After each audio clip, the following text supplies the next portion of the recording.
The Alternative Dig Talk. Real issues, real talk. Looking for a pair of shoes?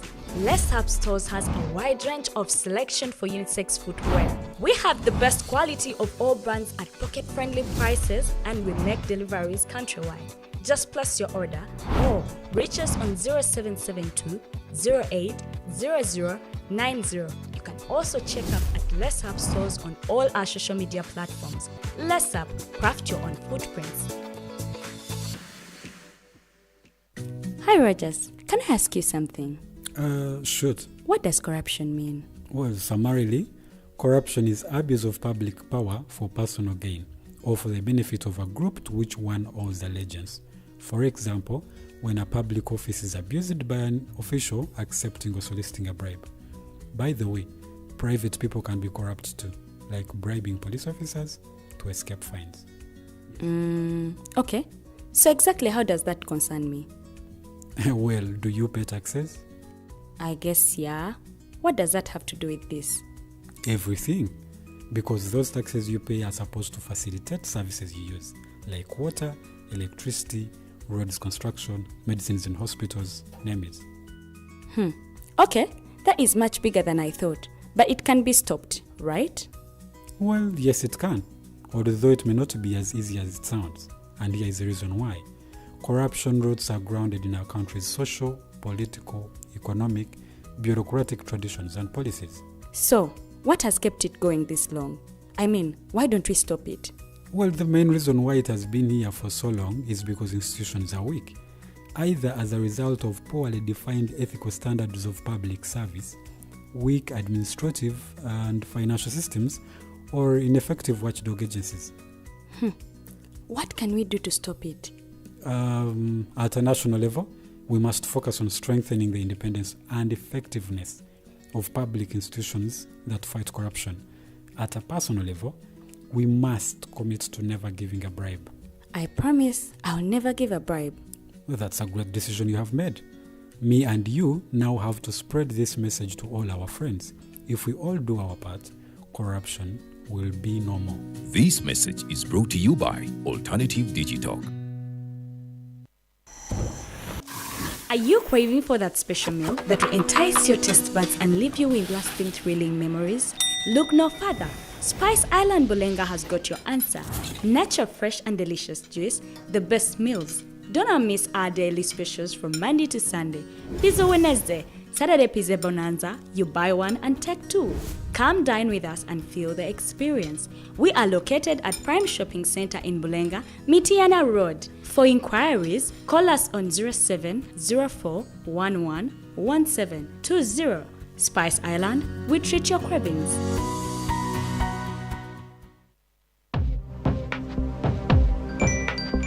Go to the church, though. Tawali man, what's up? Man, can you imagine people just dump everywhere? Someone drinks water and throws the bottle wherever. Come on, Rogers. What else do you expect people to do with an empty bottle? Simanya now, did you know that plastics take at least 450 years to decompose?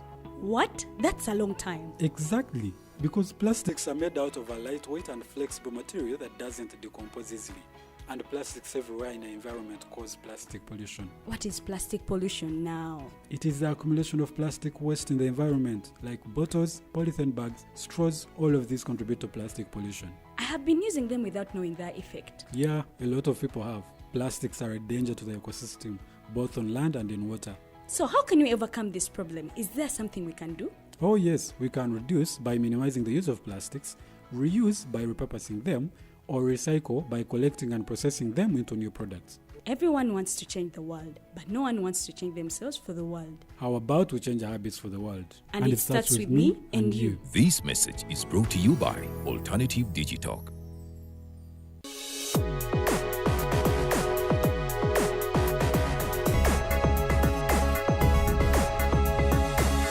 The Alternative Dig Talk. Real issues, real talk.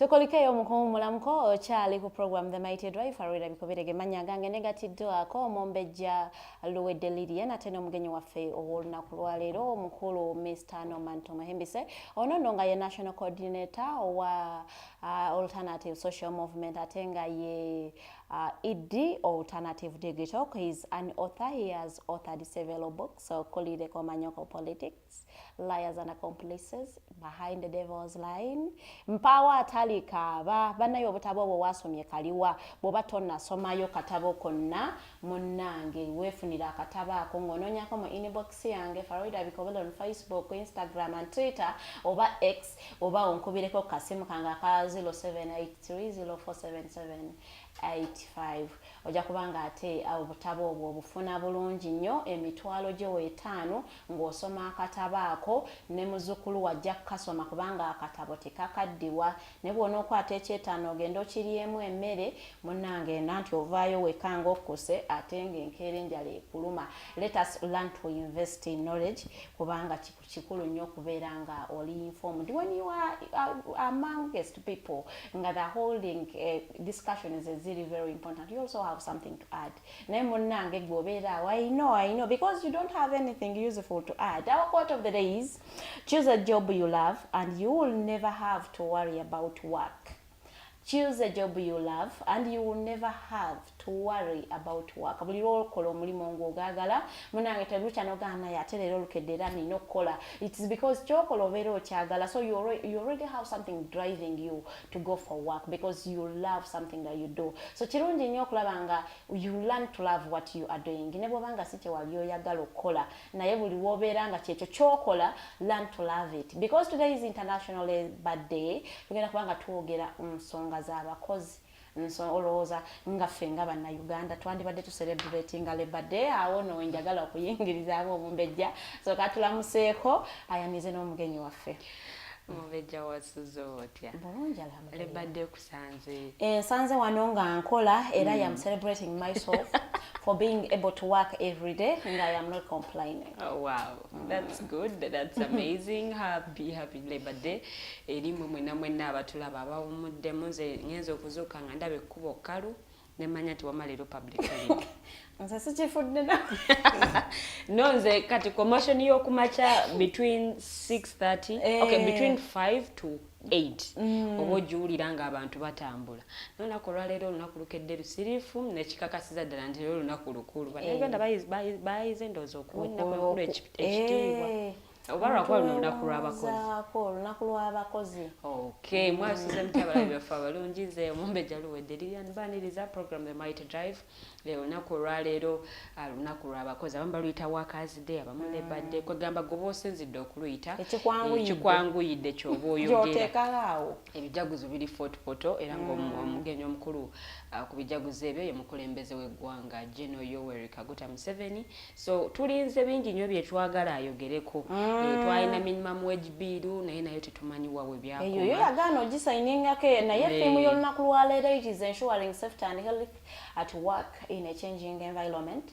Atulabe nti ate ebintu ebyo banaabe theme etambulidde ddala n'ensonga enkulu eriwo. Ensuring safety and health. Embeera y'abakozi gye bakoleramu tulina bannaffe abakolera emitala w'amayanja be bagamba nti ssente ezibalondoola zo teziriiwo. Ezirondoola gye bakolera n'embeera mwe bakolera mbwe ezo ssente teziriiwo naye ze zimu ku nsonga ze twagala oba oli awo omukulembeze w'eggwanga akoneko ku lunaku luno olw'abakozi naye nga ne sanctions nazo kakati bwe twogera ne Sipiika wa Parliament munene naye bamutwaliddemu nsonga z'amabaati ze zaaviiriddeko ne bavaayo ne beekalakaasa amawanga g'ebweru tegalina ku meddling in the politics of this country. Statement ekozeseddwa nnyo naye engeri gye tulina mukulu Norman Tumuhimbise ajja kuba ayongera okubittaanyaako katsoke tumwanirize alamuse kuba tulaba then discussion yaffe tugitandikirawo olunaku olwaleero tukwaniriza nnyo mukulu Norman. Neyanziza abatulaba mwebale kutuwangayo ku budde naddala nnyo nange digital okuba nti mutuwayoko ku ddakiika naffe ntijja nituwako betulambulula tutwogera n'abaagala obiwulira nebebinyiiza nebebisanyusa obawo bebinyumira obunyumizi ne batabaako kyamaanyi kye babikozesa naawe batono nnyo abajjamu ebyamakulu ebifuula eby'ensonga nyanza neyanzenge nomani Tumuhimbise emanya gange. Okay, tusanyuse nnyo okuba ng'otwegasseko amakyago olunaku olwaleero. Labor Day ndowooza bye tuba tutandikira. Kiki ky'oyinza okulwogerako olunaku luno oba oli awo okwongera okutangazaako eri bannayuganda? Saagala kwawukana nnyo n'abantu balala boogera ku bintu bino. Olumu bwe tubyogerako ennyo kifuuka kya bulijjo. Naddala nnyo ng'abantu oba gavumenti n'ensi yonna nga tebabiwadde budde. Buli mwaka ne bagamba nti theme y'omwaka oguwedde yali ki? Kati nga leero tuwa accountability netugamba oyo audit nogamba omwaka oguwedde nno katugeze twali tulina abantu because mugambye omulamwa gwa leero gwa ensuring safety and health at work in a changing climate. Tandwadde kikunyumira weta statistics z'abantu abakosebwa abakozi omwaka oguwedde ebizibu byabwe were they solved, and then you draw the lines and comparison. Naye wetunaakomanga okuba nti byolujja ojja nakipya newerabira ebikadde oba tojjanjabye because wandwadde weebuuza fine bo kale utandikira wano locally ku safety measures z'abantu abasinga tandikira ku bapoliisi abatukijjanya naye basula mwalabye akavidiyo k'oyo omukazi gwe basanctioninga ku mupoliisi eyali akyalidde munne mu manyata literally it's like maka gaba security yatedosula nga amazzi gabasazeeko yeekubira omulanga ekyo kyomuyamba nagamba namusanctioninga okusinziira ku mawulire agali mu nkubu. Kati wetegeerera nti ebintu ebimu tetubitaddeeko sira nga bannayuganda oba ensi okutwaliza wamu, naye mu kyo waliwo ebintu ebyamakulu bye tulina okuba nti tussaako nnyo essira. For instance, buli lweweesanganga nga muyina olunaku omanya muyina ekizibu waliwo kigenderedde. There will be olunaku lw'abakyala omanyi miranga, olunaku lw'abaana ejo miranga, olunaku lw'abalema waliwo olunaku lw'abagagga have you ever had olunaku lw'abagagga? The rich people's day. Have you ever had the employers day? Have you ever had the employers day? Even when you hear babagasa omugeto olw'abaavu lubaawo lw'abamaleria teriyo lunaku lw'abaavu gyeziri, teri lunaku lw'abagagga, teri lunaku lwa kucelebratinga bakozesa because literally for them be ba determining ensi bwekola ki bwetambula. Yes, kati in 18 it must have been 1818 when the Labor Day was introduced. Naye tugenda kudduka ku history tuyinza olw'obutaba na budde tuyinza okukabalekera netakabawa nti omuntu abakyongeramu nnyo supu was Henry Ford. Oba munyumira bunyumiza kutula motoka zino zi Ford zino ziyolo omudidi ebinene ne munyumirwa. Kati Henry Ford bano gye batuma Ford Ford Henry Ford waliwo motoka zibayita Ford za America. So in 1926 factory bwe yetambula yagenda okulaba nga input y'abakozi eri wansi.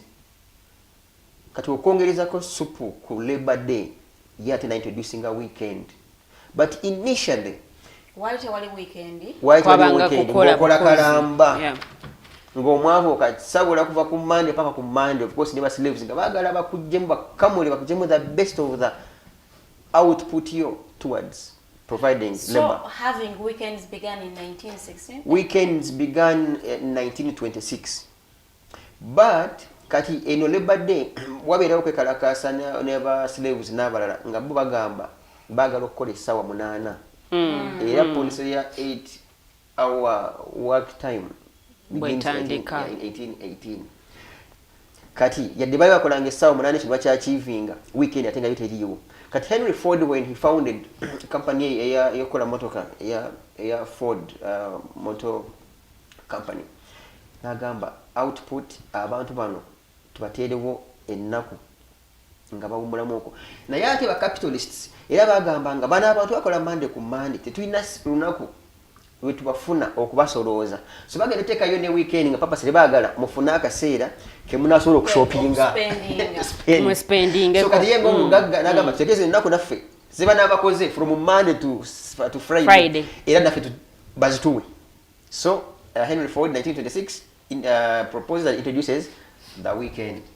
So we begin, but now ekiyembadde kikabya amatamaziga nti abakozi globally, and this is with due honesty, newankubadde abakozesa nabo babbye abakozi naye abakozi babbye eki abakozesa because bwetugenderako 8-hour policy for instance begin with your country here kati zini sawa genda mu ministry emu anti kati leero lunaku lukulu okay tebakoze genda yencha sawa nya minister batanatuuka you get ba MPs bamwe mumanyi sawa zibatuukira mu office nalaba oyo omukyalo yatwala parliament agamba today I have 2 hours nga mu parliament akubiriza nagamba I also have a family so genda okusanga mbu averagely output the input eyabakozi especially mu Africa it doesn't go beyond 4 hours of concentration if you're lucky out of but do you hours. also realize that in Africa workers are exploited because there are those that reach at work sawe mune banyuka kwemo yechiro you see nanti obuzibu tugenda okufuna bwe buno don't you ever kugerageranya budde Farida bwolabise ku digital ku lunaku lwanokizi noyingira mu office n'otwala n'odda mu katebe ne weetoolula mu kati awo okola we are meaning about the input the time you put in the assignments they give you that concentration time jetubala between me and you know mu Uganda someone will come kasatuka mu office you know especially of course not with the prejudice girls or ladies should march around mu corridor bwakuba kono pa hai babuza kubani hai nasoka imya reception yoli nasoka lumuwawo gondi yazadde balongo bulimo omuntu omumpi unava wizo tachika munana nadoka mu office ya manager hi manager babanga adetika ku manager unasoka byo kubawo bwama zidachikanganga unava simanyi idijali ne balingizayo before you know it 1 hour is already consumed so listen but wavayo if it's a boy nga inoka Subaru kegera kusoka parking mu compound ya office wakolera asoka jiracing out kitokose yako ku musimu awo akuba ku muzika tekeme bizindalo those are minutes gone by the time this person begins to concentrate in fact even the first thing people do when they reach their offices nga yakagora about computer hii nasoka da ku WhatsApp asabolo gambo lwatambudde wala ku video wa TikTok no amanya assignments za ina for the day so whose problem is it that it's a mindset for all of us techiriko ED techiriko cleaner techiriko but now people work bosses they don't work assignments motokeze bama kama munga ina Subaru kale ne manya aze buli omuntu I have seen those videos ngabutambula bagenda bajja bayina mobizi ndagenda kulaba nasanga boss we namuja muzinda ne pretending so the concentration of work and people, what people rather provide is beyond shouldn't be judged by dachika zoingira mu office because it's also possible nti osobola okujja no report ya office wa big sharp ninga the level of your input elimu 30 minutes that's why in our social movement previously we had a paper ngatugamba people should be paid hourly because when you are paid hourly ngamu Europe and some state and US people concentrate ojateka mu obudde so you have kati chibola I had friends ngabakola mu some friends bali mu Japan ngabalonda amaji plantations mu those farms poultry farms buli wolaga ku eyandibaddenga jacket yo kuliko camera a monitor a camera monitoring so you bend from here nechibaga ono chisaka chote kama maji no galonda kuva ono paka seta limuko nga setudde tell ati when you know you tula your seconds are chopped so then you are paid hourly nti obudde bwo concentrate ze bwotadde mu ngolondaga na maji oba plucking bimuli oba is what you paid in Africa in particular Uganda someone will come ayigire mu office ye ase oba alaba bipono oba alaba TikTok gujja kusubira nti nakola nti akola so you find that employers are cheated when it goes the other way around also employers also exploit those and they exploit some who are concentrating because someone also be there commit by your child wana chachi banyinga tachira so it's a two-way traffic but to say by and large I think waliwo ebintu bingi ebirina okukolebwa making sure nti Labor Day serves the purpose for which it was introduced because wotunonya Labor Day engeri abamu gye bagirabamu balaba ng'olw'abantu abakola mu office nti bano abantu abakola emirimu gino bagita kijalejjalejja bote baba considering kubanga bakozi like Farida said wano mu Uganda ojja sanga omukozesa nga kwagala ku mulimu saawa 2 onyoke saawa 4 ekiro like boto botambula naye nga ate otuuse you're working from morning to evening because eyo yote waba kutuula a good example of exploitation of workers is abakozi between waka you find nti olina omukozi azokka ku ssaawa 10 ate nga yasembayo okwebaka ku 4 naye ng'ate yasasulwa esente ntono ennyo mitwalo 8. But also to add, sagala ate mubuzebuze n'abatulaba. Tetuli mubuzabuza n'abatulaba. Waliwo ebintu bitagenda kusobola kutuukiriza olw'embeera yaffe ng'eggwanga ba Africa. You get? And we must accept. However, even when we accept nga tubikkiriza, tulina okusaawa empenda tugambe mu myaka 5 ku 10 ku 2 tusibeeko be phasing out. Togenda kusanga as of now Uganda may not be in a position of take out minimum wage. It may not be practical. Lwaki? Because of the country that you have, where you have over 80, okay, you know what take 74% unemployment rate. Nga n'omwana gwo mulimu gw'Uganda lirya n'emitwalo 2 waliwo jogamba nzireta nokola ki? Njagukola. Kati awo olina kusaawa mbera, it must be intentional, but it cannot be solved in a month, in a year or 2. It must be intentional by firstly skilling, because bw'obanga gw'omulimu you are skilled to your best. Mbosono kuteekawo bugwo togenda kukkiriza bukwakulizibwa muntu mulala. Kyova olaba omuntu ajja nga agenda kubajjira akameeza oba ekimeeza nga kino ne yeeramula because alina skill yeekakasa ku kyakola. Kati oyo togenda mu minimum, oyo bonamusaako togenda musaako eteeka ya minimum wage or otherwise because they are equipped. But so as long as you want to march and go somewhere, the demand, you did economics, demand and supply will determine. Gojagana okukolera 1200 abawala baddokerye mukono bana abalonda ebizigo balonda bizigo bakola balonda buviri there is always some abe batyo ngako 1000 nga 3 but to ask is sizili endala ezina minimum wage zo zakola zitya. Do you want to say mbubo tewaliwo basobola gamba nti nze sikolera 5 naye nga aliwo agamba nze ne ate kizibu kyemwagala okukola mwagala kufuuka bambukire baba wabuukidde America kuli mu maaso myaka 3. For you as stagnant, you are here, you are still battling, you are still borrowing the money and you steal it. So you want to compete with an American who is 300 years ahead of you. That's the biggest challenge. For me, we need to literally or could the round table leaders and other stakeholders and say these are the basics. How do we move forward? Okay, tukwateko katono ne bwe tukola guno omwaka n'ekiddako and you study, you learn how things move. Because but what both political will and public will, things will not work. Do you know some ministers nekakano oba MPs baje kwa bakozi bawe waka ni mtwali 10? Yeah. Oshimanyi? Yes. Oshimanyi nti ne basoma ne babera ba lawyers even abantu abasoma nti some organizations tezigaba paternity leave bakuba ku maternity leave. Na yate because of the insecurity yo muri mufaida bakuwa maternity leave ogamba wewe nkomonga office mukosa agigabye ero jakwereta nanti kati yembeere eteekebwa mu bantu bano okuba nti nabo tebenjoyinga ddembe lyabwe ng'abakozi but because batiisibwa ntoke bovaawa kali batiisibwa environment yennyini kikubeeramu n'omanya nti oli ku tebakikugamba direct nti tugenda kugoba wa mulimu gwo tugenda kugaba wabula munno yabeera nga example aba yakagenda mu wiiki esooka kubanga weweerawo space y'omwezi nga toli okusimanga mu maternity leave oyonsaakaana awo mukama watana okulaba naye faida batabaddengawo. Do you know how many people we are dropped during COVID? Their relevance died and we have not answered that question. Government ya mwenu je mususu tenyumu n'abalala waliwo baddewo audit, what we call post-COVID audit, to establish and ascertain how many people were affected, how many businesses collapsed, how many people's jobs were dropped because some jobs became irrelevant. So we now find out the solutions. But do you know what we are on? Kati musajja wa mono mjajja mwami, it's now 2 years more or less down the road kuchanga from COVID. Ali mukutambula ne nkofiira ye ne banne. But no one even in your parliament, whether opposition or government, has ever asked, have we had a report about the post-COVID? Bitwayitamu emirimu statistics. Zayambuka ne musajja bakedde baterere waliza ki? Misoro.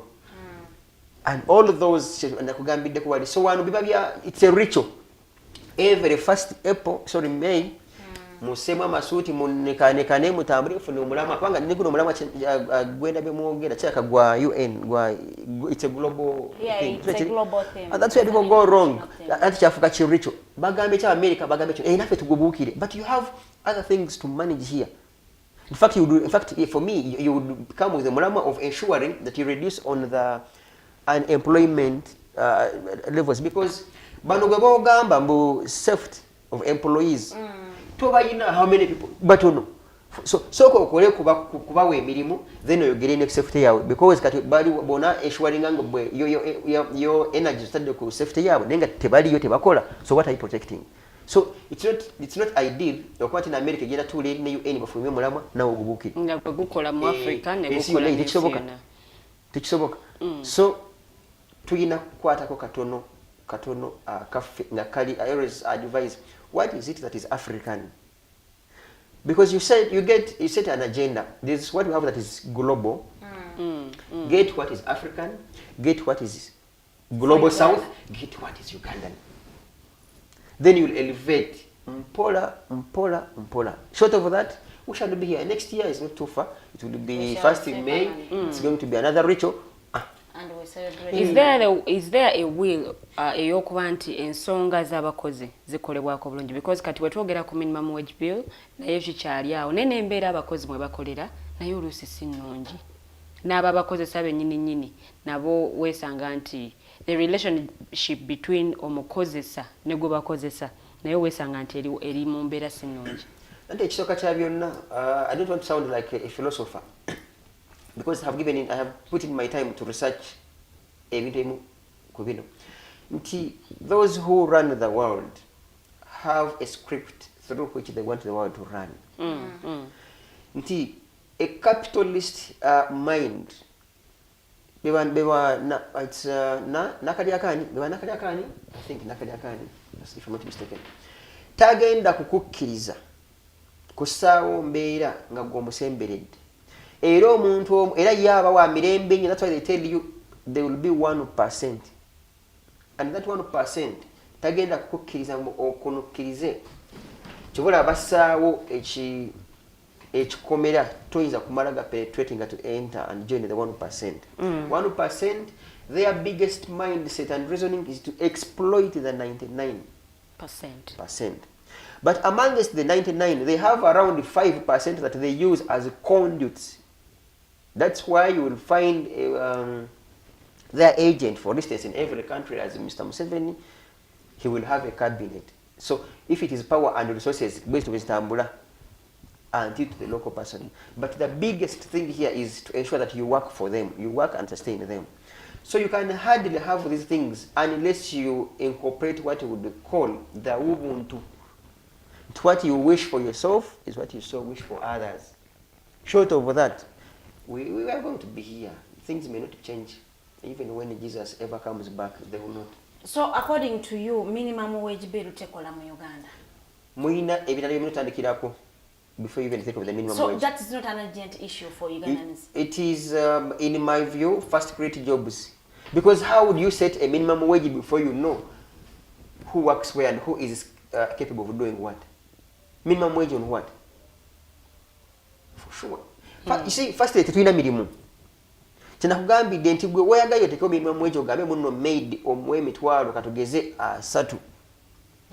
Waliwo ali willing n'okkolera obwereere nga Farida Wadirian senga agenda kugamba twala bino those things, twala kanyanya kakuyambeho, twala kaganda naye bamukona wa bwereere tena bamukuweerera na kubwereere. Do you know there are people abali willing n'okkolera obwereere? Nga the slavery mentality up to now is still there. Do you know how many ushers work for free in those churches because they think God is going to bless them from those churches? That is not that is mindset manipulation. No. That is service. That was sorry, mind manipulation. They don't apply. That is not a job. You don't apply to be Farida, bwamano kuba muziki nanyenya akawata awo nase ekitendo lya Yesu n'alyawa n'asulawo.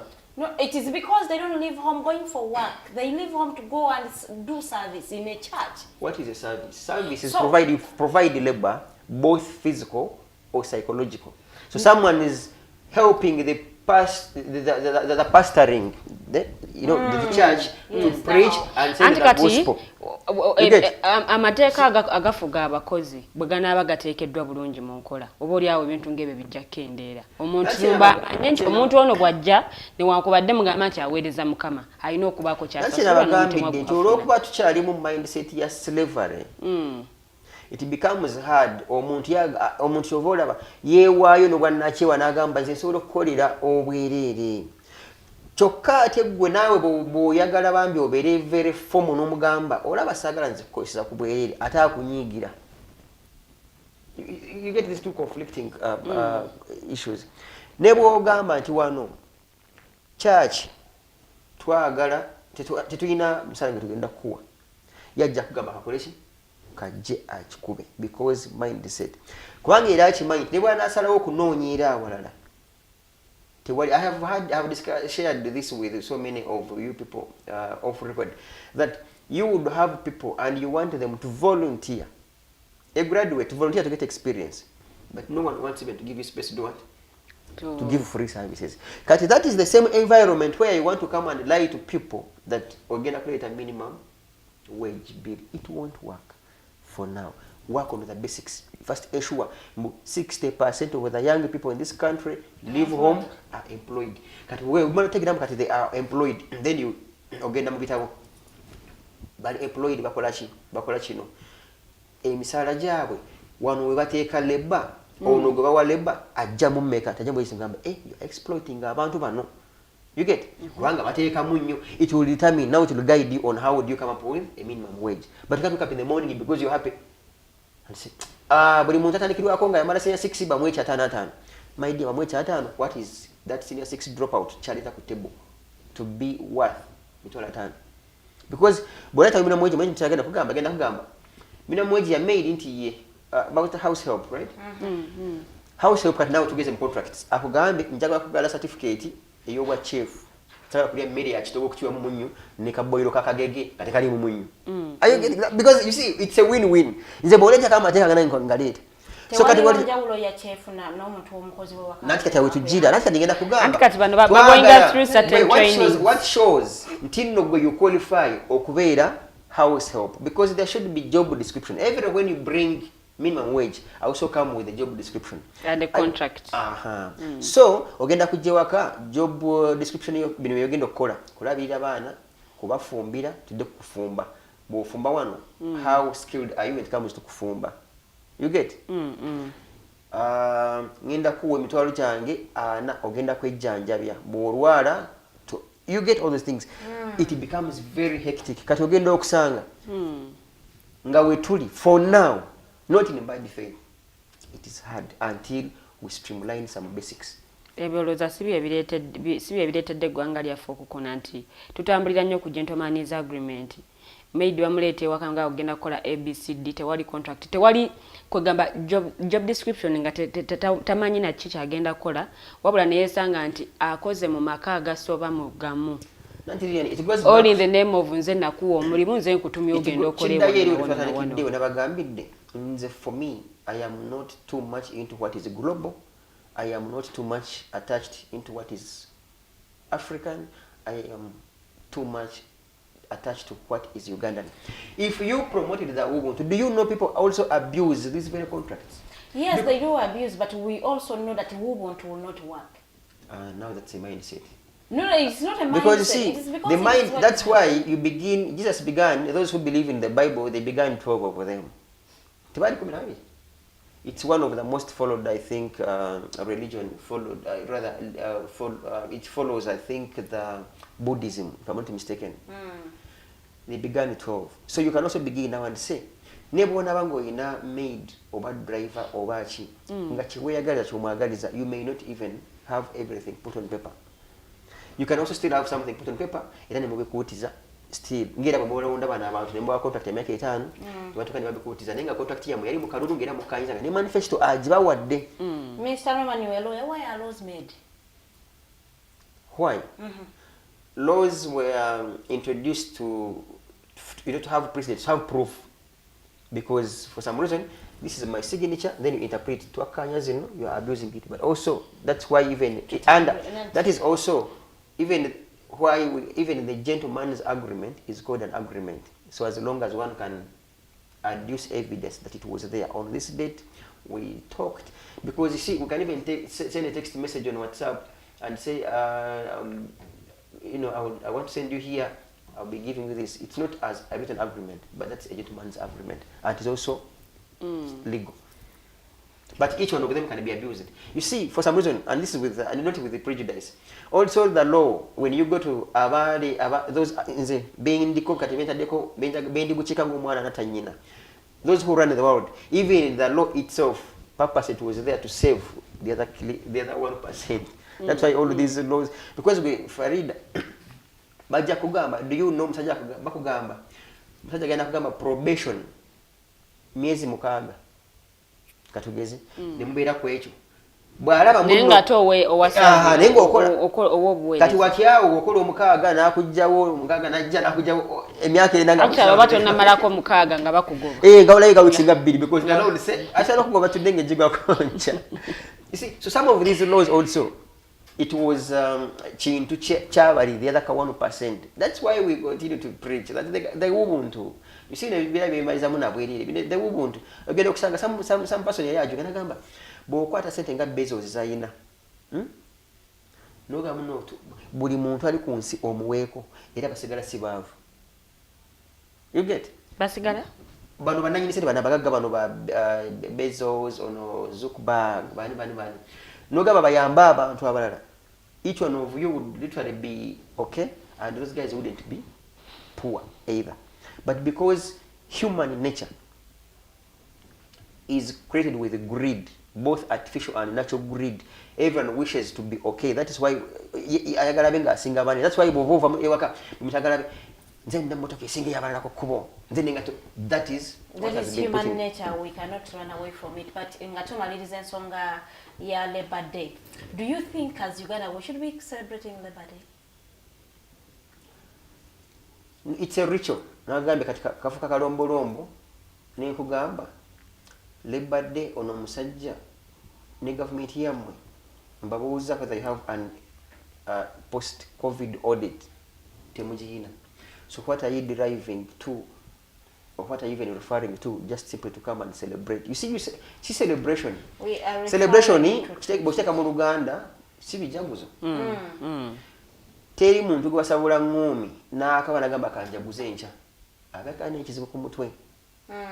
Kati gwe bango okyabona. In fact, the word shouldn't be celebrate, should be to commemorate, kwejukanya. So siku jaguza. That is why those katifa bakola literature, we are selective of the words we use.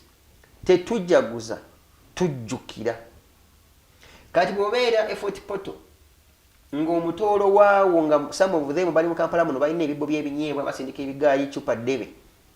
And I think that's one of the things those gentlemen and a few ladies from that side ebimu ku bebenyigiddemu nga tonna tereza they are suffering and you know nebirala. So what are they celebrating?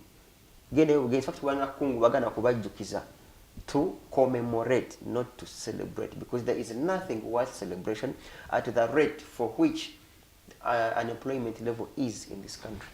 For me, it's a no, it's a wasted resource. If you move along, billion even no musobyo waba minister wa Mbutombaya, because the minister against okukirira abamwanda mafuta. You get babuwadde bademu anti Fort Portal, it's a tourist city babagamba eboroji bwa okugenda okujjulaawo ba minister bani. Where do you expect them to no, not ngamba, so to spend rather waste our money. Do you know I think it is Magufuli. Yeah, it must have been, it should be Magufuli when he came to TZ and Edgar, I think also Edgar Rungo in his Zimbabwe, no, sorry, Zambia, if I'm not mistaken, Bajja ne bakatinga, I think got 60% public holidays. It's a waste. It's a waste. Guys spend kati no budget bali mu billion ngazi hizo. Kati jaja mwame motoka chemanyi bali it's today. Zichali mu motoka nga kinana. Zonna zabasawo toyi fumbiro wife maybe the son zonna zikiridde motoka nga kinana omuvubi nabanja naye nayingirawo n'abalala you get ogenda okusanga nga gavumenti yonna mu Kampala evuddemu kati eri Fort Portal eggumidde n'amagye butenti buli eyo buli mwana ab'amagye abo abaana bagadinga awo so before you know it nga mulinga mu billion nga ziizo and the best you can say and surprising abana bajja aba bambuto mbaya bambi ayite bagula ku oyo gwayogeddeko n'omukyala atunda ennyaanya wano mu Mityana awo owabekedo tebamugulako you get so ogenda okusanga nga it is a waste and then if you had said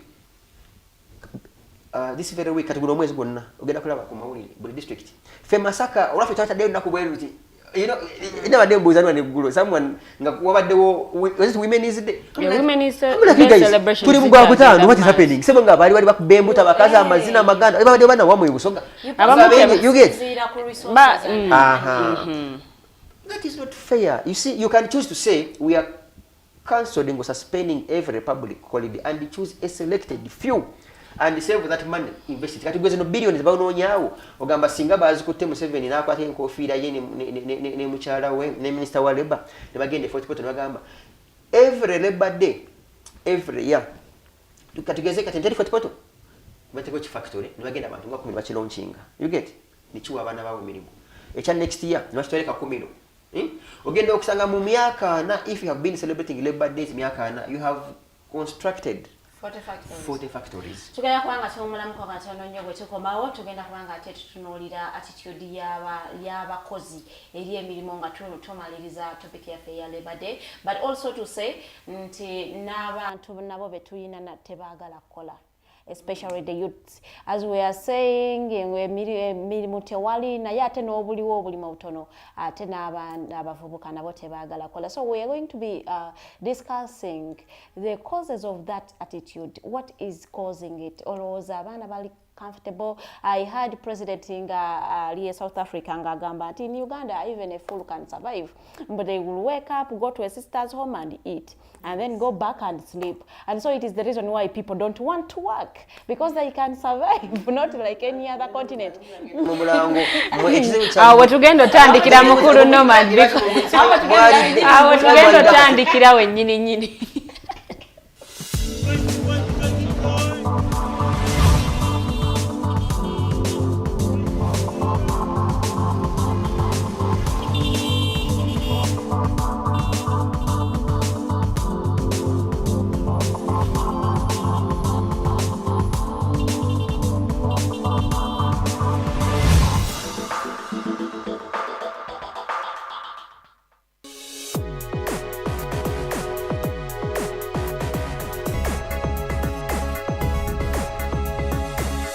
The Alternative Dig Talk. Real issues, real talk. Are you craving for that special meal that will entice your taste buds and leave you with lasting thrilling memories? Look no further. Spice Island Bulenga has got your answer. Natural, fresh and delicious juice, the best meals. Don't miss our daily specials from Monday to Sunday. Pizza Wednesday, Saturday Pizza Bonanza, you buy one and take two. Come dine with us and feel the experience. We are located at Prime Shopping Center in Bulenga, Mityana Road. For inquiries, call us on 0704111720. Spice Island, we treat your cravings.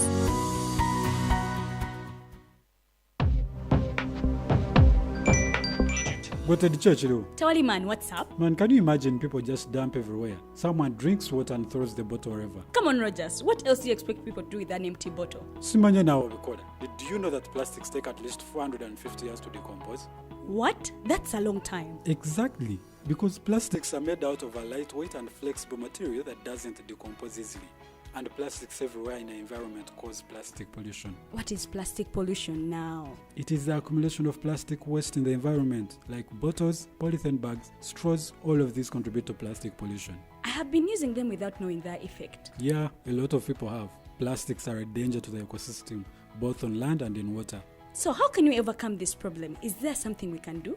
Oh yes, we can reduce by minimizing the use of plastics, reuse by repurposing them, or recycle by collecting and processing them into new products. Everyone wants to change the world, but no one wants to change themselves for the world. How about we change our habits for the world? And it starts with me and you. This message is brought to you by Alternative Digitalk. Looking for a pair of shoes?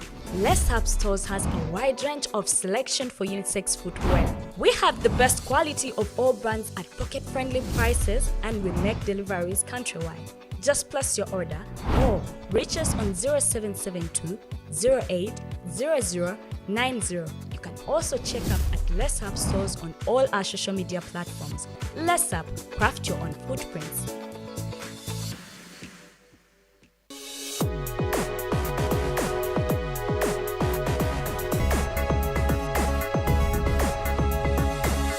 The Alternative Dig Talk. Real issues, real talk.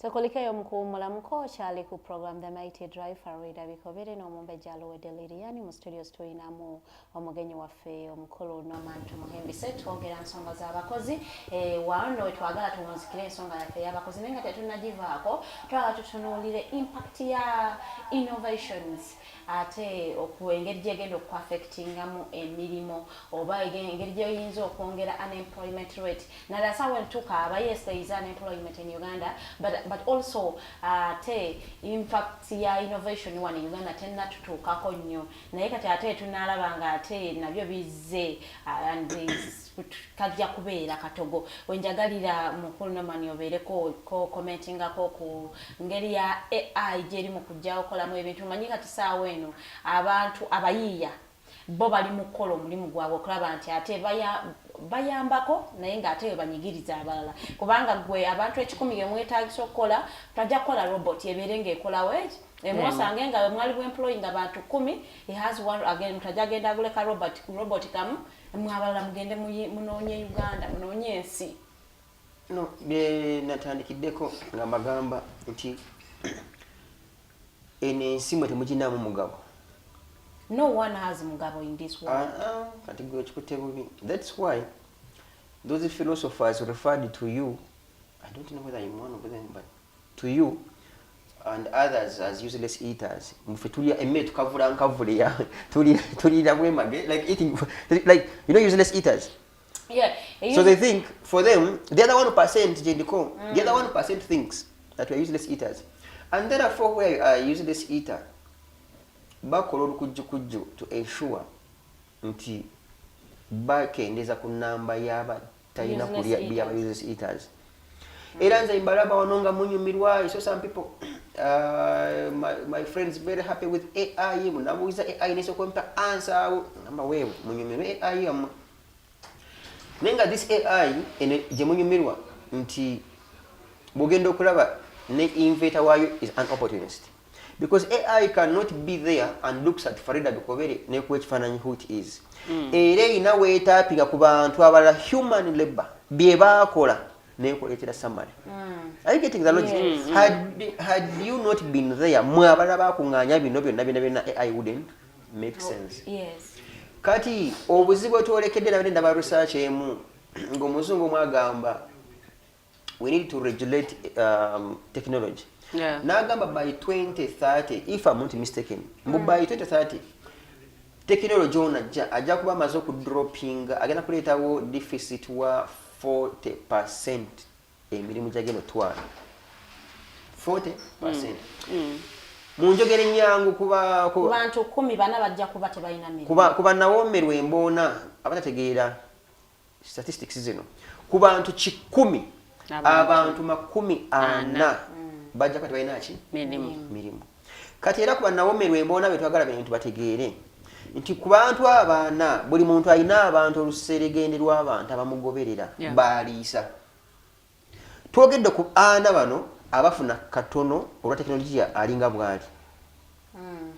Oyina kati mwe primary kitezi primary Kitebi mwe byali rumuli jinja kati gwe Farida ne busoga yammwe abaana bakyasoma tuli embate ento kati tuli embate ento yammwe gye babayimbisa ewammwe egende ye ekibate ekyo ekito kye babayimbisa kigenda competinga n'omwana ali Kampala Parent wa International School kubanga ye curriculum ye for some reason balinga bagala omutwala mu bwongo bwa AI.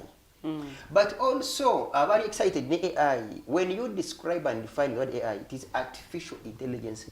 Nenga bamujukira batutendanga amagezi fabali yange mitwe jengege abatutendanga amagezi ekyakwera primary school. Ngoli eriso lyejji. Nga batugamba. Eriso lyekyenyanja. 1 times 1 teacher jaga mental work.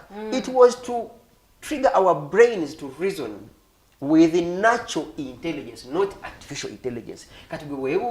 Who of us would want to deal with something artificial vis-a-vis something? Anti calculator wezajjira okutuyambako okusimplifyinga okubala kati bakuwa calculator nekugattira so sigwe mutwe gw'okwegattira otyo kati kkiriza nti nannyini kuleetera calculator olunaku lwana kijamwera ne freezing n'omutwe gwe gujja genda tetokyayiyiza. That is why kati abaana bali mu Kampala muno fe twasomeranga nga oyiriwa bino linya kibasa ekikujja erwengo yoga bombo barracks omwana katasona crossinga ku abamu basinga you get kati kuno okupambana kuno amaanyi n'okwewaayo using your natural intelligence is being compromised for you to be dependent on artificial. You even hear the word artificial intelligence. That is why I think twali wano sometime ago ngamba obera ne smartphone, smartwatch, smart car, smart home, smart everything. Bila we blacking out obera bwot. To ease life. You get? But also kirala nti omusajja nakolera smartphone because you see buli bako mukola bino ebintu ate bongera kifuna matego bongera kukamula. Do you not tuli wano fenna? Buli mai na charger yanjawulo. You can have 3, 4 also phones nenga buli mai na charger yayo. Tebakuganya nti bw'okozesa charge emwe charginga essimu charginga essaawa echarginga kati gwe bakutera wakatale charge y'essimu bw'enaafa ojjagula yaayo ya different separate ey'essaawa ojjagula yaayo for them they are making money but we do not fail and no one has questioned them. Why wouldn't you have, if all of these are Samsung phones, why don't we have one charge? Why don't you have one charge and charging amasaawa gegamu bw'ojjamu charginga n'essimu but because for them you guys you are a market mwe muli katale. Era mbadinga mulawo video especially mu China I think abaana bo bali bakola bu charger buno USB cables mwaba mu machi bakola customer no wagira na kubeddu hey my kids man international school and you waste 7 years go to 6 go to university you end up and then you like anyway so what have I studied you even go back home na tana chosomi ngaliko na mchache ngatusaba. So AI taina any advantage that is coming with for me sina obuziwe nina ne technology ono. In my view, at least my opinion, it has to be regulated. Don't just be there and you're excited. So, Farida, no one. I am one person who doesn't want to see that chief metal thing with its voice and with its waiting on me over, you know, serving. But that is, no. If so you look at COVID, or to know that COVID. You see, we are human beings. There is that touch of a human being. Yes. The Ubuntu, the humanity in a human. That's why you are a human, then being. You are human, then from being human, you become a being. Nti chine chuma osobola gamba you can complain to a waiter gamba emmere ngekende domunyu na kutegeera. But even kachino chikatala cho chine chuma cho watanga bwakedde because when simu zifreezing nga cha sortings tekikutuze. But is there anyone that is even better? Mu COVID bye byakozesebwa nga malwaliro agasinga nga bakiwane bakigamba twali eddagala ku floor bweti room number bweti because abakozi abasinga baali kibasobola kugenda ku front line wekyatuka ku COVID-19. My concern is we can regulate and say bile ebintu bisobola okukolebwa teknologiya bino bisobola okukolebwa. That's why they say this was a human error. You see, a human will remain human. But if you look at the young generation has embraced the technology, how are you going to, has not embraced to limit and phase it out? They have been confused and hoodwinked to believe in technology. That's why omwana balaba guno mulembo oguliko nti bayambala ebizindaalo n'aseera essimu n'akola ki abalaba nga yamazeeyo naye tamanyi bwa kigenda kugwa kitegwe wali weebuuzizza because okay, let me just, precisely when those guys who run this world bakola vaccines zamwe zino, how many African professors were invited to also contribute okulaba vaccine za covid gwa wade mtunyumize guru mubagamba someone was saying muno something AstraZeneca ebyo mwado bibitali bitufu nti era byatuka nga abasajja babaletedde omugoteko gwa vaccines bwezatuka mu Kampala mu Uganda nti team ya professor ba Uganda baatuula nabo to give a second opinion memuliwo to receive just memulinga mwala receive so for me technology has to be regulated. Okay, as for me, I am for technology advancement. Mujebale. Era technology oyo kuba nti ayina engeri gy'asuumuusemu y'ensonga lwaki tuweerereza wano. Y'ensonga lwaki tukolera ku digital because of technology advancement. So for that reason, therefore, I support technology. Njagala kuba nga tuva ku nsonga ya Labor Day n'abakozi n'embeera gye tukoleramu tutambule mbiro tudde ku census. Tuli mu census month. Tugenda kanga tuyingira census week. And there is a census day, the 10th of May. Nena kwanga tubalaba abantu kikukakatikako okubanga obalibwa. Togamba nze sijja kugabalibwa, gavumenti yagala kunkolerako mbalirira. Manyi bana Uganda twefuula abategeera. Kunkolerako mbalirira sijja kubeerawo. Bana kibakakatako okubalibwa. Muleme kugenda mu malwaliro nga tebakubala otwala eddagala lyamu. You need to be counted. Okukubala kuyambako okuteekerateekera eggwanga. Yes. Okumanya nti munnange tulina abantu bameka mu ggwanga embalirira eggwanga bwefuluma tubateekerateekera tutya. Y'ensonga lwaki Munnayuganda yeetaaga okubalibwa era palapasa kitambulirako kuza Bannayuganda bamukendeeze. Omanyi tulina abantu abajja ku social media ne batandika okuwuddisa bannaabwe. Nzijukira nga twakagenda ku digital nga bagambye tuve ku analog tugende ku digital.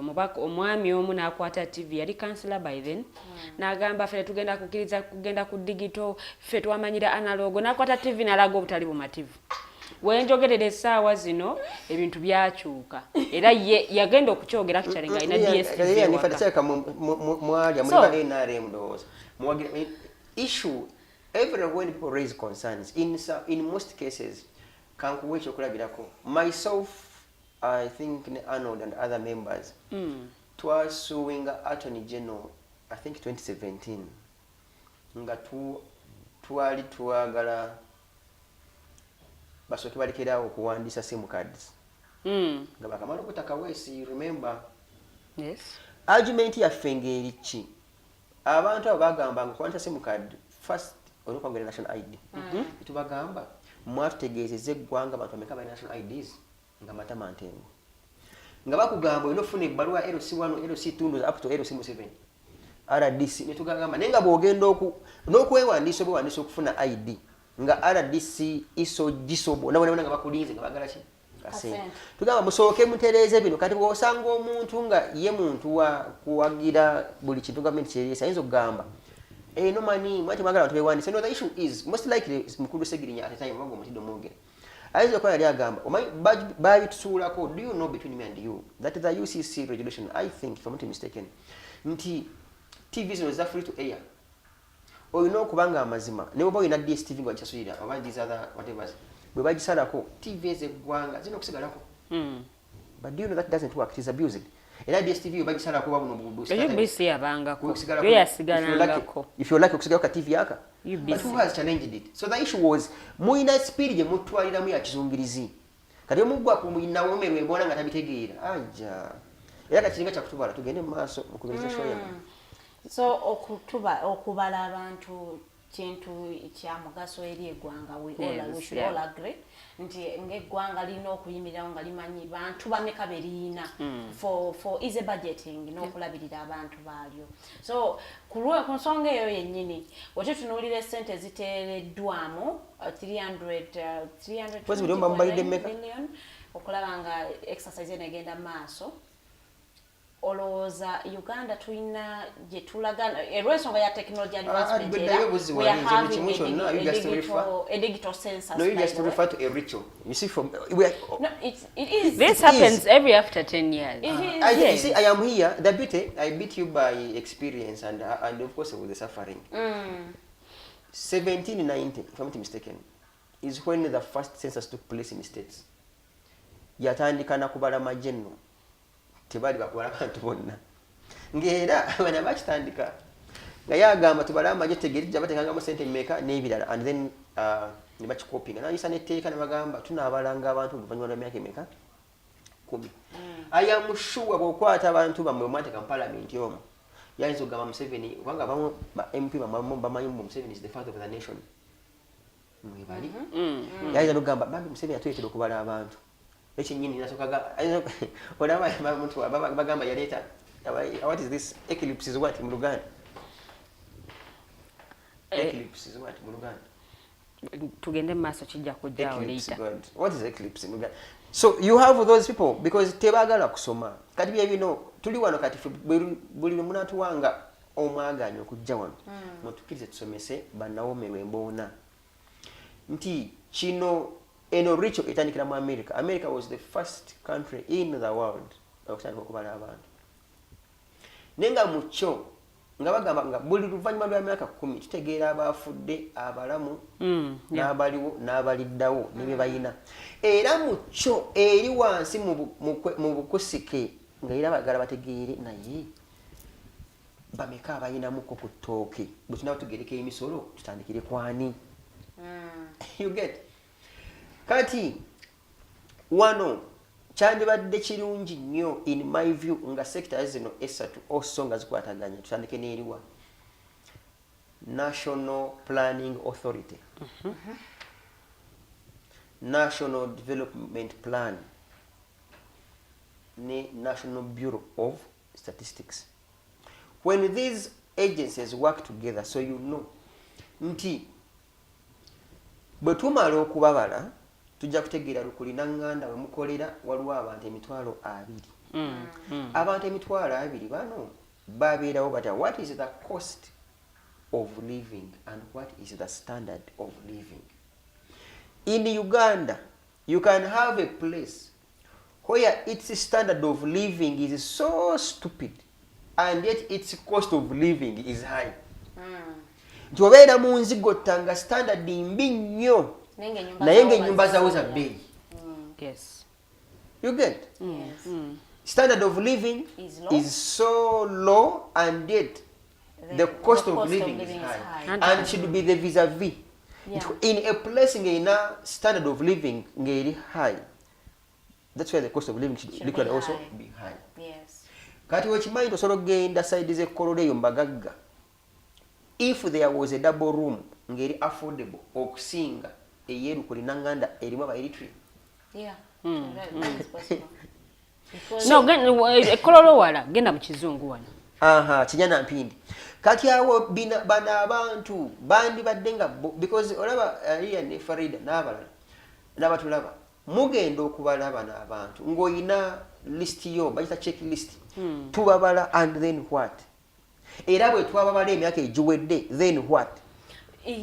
Ate iyi tokimanyi munno mulina Farida gwonna expired nawe nange fenna because emyaka 10 tususeemu tokimanyi nno to expiring adda kati gwe oli mu loss kubanga we were supposed to have this census I think 3 or so years ago. You remember? Temujjukira yete gisukana by the but the previous census the year 2014 yes. For sure. So you expired emyaka 10 expired emyaka 10 emyaka 10 ye 2024. No, they didn't. Did we have census in 2014? As far as I know, there was a budgetary issue and there were some years that were skipped. So by and large kati awo muba mwe mulimu kukolera mu loosi tebaba planning kati gwe ne bokufuna ekikutuko mu ddwaliro because tebaba planning. So when the WBOS does, Uganda Bureau of Statistics does that and they work with the planning authority, it helps tutegeera lukulina nganda whatever. It also helps nti mwe byetaago byammwe abeeru kulina nganda abeerwengo gyenva si bye byetaago byabwe. That is the real awo kibayambira naye olw'okuba gavumenti yammwe yajjulamu nnyo bakiri mu lulu bambuto mbaaya kyoba olaba ne mu covid n'okugabuga by'akawunga kabalemerera ne other services because if statistics were clear kyandibadde kibanguyire. So when you error, you see, temwina kubanga mukola bukozi bintu bya kinyumu mu bintu bya ritual. Buli myaka 10 tunaabalanga abantu. No, kirubi tunababalanga era bwe twabala gira emyaka egiwedde kino kye twakola and then twagala kwongeramu kino. We have already said we are 45 million Ugandans. How did They we come to that number? they don't say we are 45 but erogamba Approximately because waliwo because I am abazaala. sure nziri banabala sigenda kubeerayo waka we banansanga bajja kusanga oba waka bajja babuuza nti gyali nga bagattako. So naye ate mu other economics bakugamba bw'omala okubala abantu and this is on record nga jajja mwami ne banne bwe banaba nga baneewola ssente mu World Bank ne bana abagagga balala babagamba tulina approximately 50 million.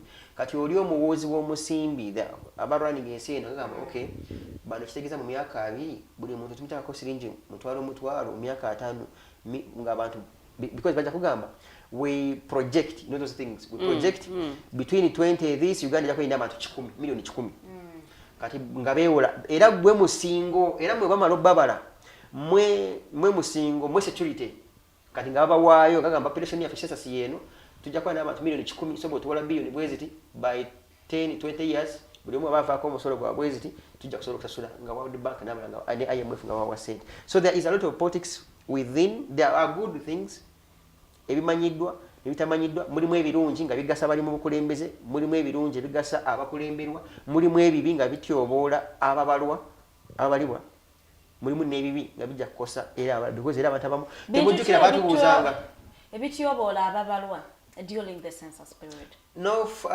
by and large it should be firstly civic education towards the accounting or this entire census I haven't felt it at a personal level. Simanyi whether temwina sente kulanga kintu kino because mujjukira abantu abamu nga mubadde mwogera think ono kumakya bakwekanga abaana nga bo bamanyi bagenda kusekerera bwe kituuka ku baana baliko obulemu babakweka yes balya cover. So in my view tewabadde civic education because omuntu akoma okubanga mubisa akawero ku face tategeera lwaki mukola ekintu ekimu touch embracing abantu bili bakwekanga ne TV because olaba bwe bakuba batagenda muno Farida Hamano Habat whoever aina TV ne radio kiyamba ko nti government belibanga eyagala kwako baka bweyisa olwokuba statistics ziraga munna abantu bangi balina radio ba TV eri bweyisa ku TV.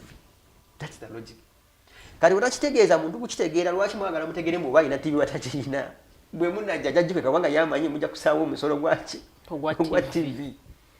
So by and large wandibadde of course obudde bugenze abantu sobola okuba emiranga mukomulanga abantu babale kyambeko government okwongera okumanya butya bwe nababba kuba butya bwe naabateekerateekera mbadde bita byombi butya bwe nababba ne bwe nabateekateekera naye nga ebiri byano nga bibaddenga bikomekereza ng'era gavumenti egiya lukujjukujju lwakwongera kulaba butya bwe bajjako kinabye bajjeeko yeyongera okwenyuza mu buyinza.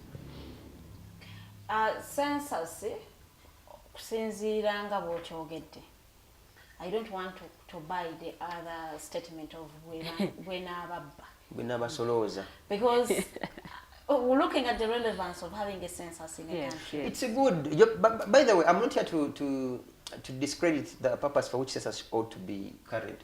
It is very good. My complaint rather was nti ngaba namawulire ng'eggwanga temukitegeezezza abantu feka mabulire those years when we were young. And that's why we are having this discussion. Yes, when we were young. Civic education is for everyone. Should do it. Yeah, sure. Yes. We ought to do it. But why don't you also talk about those who ought to do it and they don't do it and they have the resources to do it? They are paid and they're keeping quiet.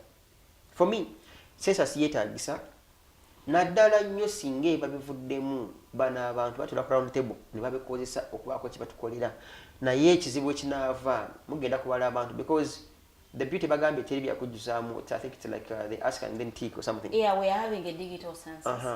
Nti kyanditunyumidde baveeyo ekizibu n'ekibalimu kubibakwatako tetuli wano leero mmeka lumu. Yes. Lira amaize okubala ogenda kuwira engeri bagenda okwewaana jajja mwami kati yatugamba twali mu middle income so ayita mu second essaawa yonna agenda tutumbiiza kubanga kyafunamu tagenda chances tebagenda tubuulira mazima nti mwategedde aba because it would be ideal mu nnyumba abantu baavu abatalina mirimu bali bameka You get? Abasomi bali bameka, abadropize mu ssomero bali bameka. Naye tibagenda byogera kubanga bwavaayo n'abyogera tayagala bawaawaza abantu abagambe timwategedde Uganda yagwadda abantu bitundu 9 tebalina mirimu ne bane 10 bafuna mmeka. You get? Kubanga kati kubana abantu katugeze formally who are employed formally bwanga bakola ebitundu katugeze nga 15 oba 2 be baliisa ebitundu 8 abatalina mwasirizi. Do you know what that means? But they will lie to you because at every otabeera truthful to yourself, it becomes hard to get help and solutions to the problems of nazo. Kati goberaja lokola statistics no gamba muna batalina mirimu bagenda tugamba batalina mirimu bayitundu ngana bavuka ebeta ni dokola emyoga kyekola nkoko baana buli mwana w'emyoga ina boda ninga bakimanyi balimba kati abumala okwerimba ne solution togifuna buli lunaku lwolowooza kino ng'oli mulamu nenga olina kumira ddagala you collapse on the road. As simple as that. So for me, batubale bambi mukulu Museveni banne beveemu for the first time ogere ku mazima tutegeera abantu abatalina mirimu bali bameka abatasomya abadropinze mu masomero kituyambye katutegeere mu katuyiba n'abaana bayibi abatalina mirimu bali bitundu 9 ku kikumi. Okay, now I want to implore our Ugandans you stay home on the 10th of May babale kyekakatako okubala n'abantu babale abakozesa mukkirize be mukozesa basigale wakababa nenda nyabo wakaino kola naye tigamba n'abantu boogera amazima tebalimba temulimba bwoba ofuna oyina obwana bwogere oyina obwana sente mmekazi ogere zituyambeko bwoba oyina abaana baweeyo bonna abaana oyina 17 bwoba oyina dazini 3 zoogera naye zirina dazini tambulira mu dazini nga 4 gavumenti etegeere bali bameka ya osobola okubanga baba budgetingira bulungi njagala tubeere nga tukulosinga nga tudda ku nsonga ya za sanctions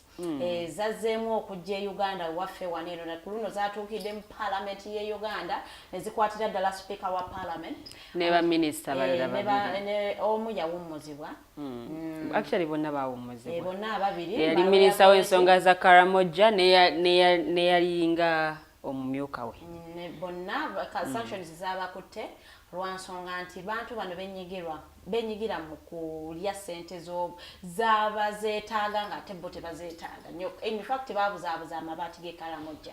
So UK yavuddeyo ne bateekako envumbo kulaga nti bano bo tebakkirizibwa kulinnya ku kigere ky'ettaka lya Queen lwansonga nti paka we banaddamu omutima ogulumirirwa eggwanga. Olowooza sanctions zino zirina impact yonna gye zikola mu kutambuza ebyobufuzi bya Uganda? Ekisaka kya byonna nabo bamagulu meeru nabo baffere teri muntu munnanfuusi nga muzungu ono earth era tusanyuke katono kyomukyo lwakuba olumu naye bwefuna omukisa nga ali nabo mbagamba waliwo abazungu abeeru ku mubiri ninga munda balowooza nga baddugavu nga balinamu obwongo nga balowooza then waliwo abeeru ku mubiri nga n'obwongo bwabwe obunanfuusi bwabwe nga balinabwo because